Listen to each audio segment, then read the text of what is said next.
Zweimal schlafen. Türchen 22. Herzlich willkommen.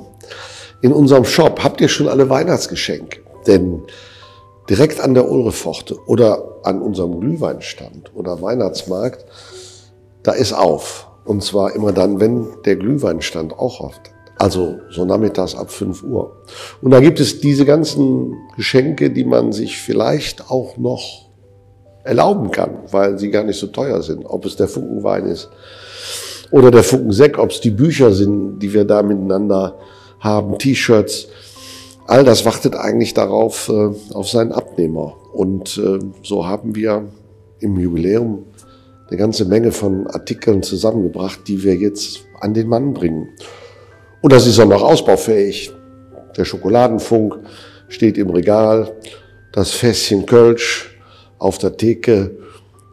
Und von daher seid ihr sicherlich bestens beraten, nicht nur zum Glühwein zu kommen, sondern euch vielleicht nochmal umzusehen, ob es vielleicht einen spannenden Krimi oder ein schönes Buch gibt, mit dem man sich vielleicht an Weihnachten noch vergnügen kann. Oder letztendlich mit dem Sixpack der roten Funken, das wir gerne an euch weitergeben.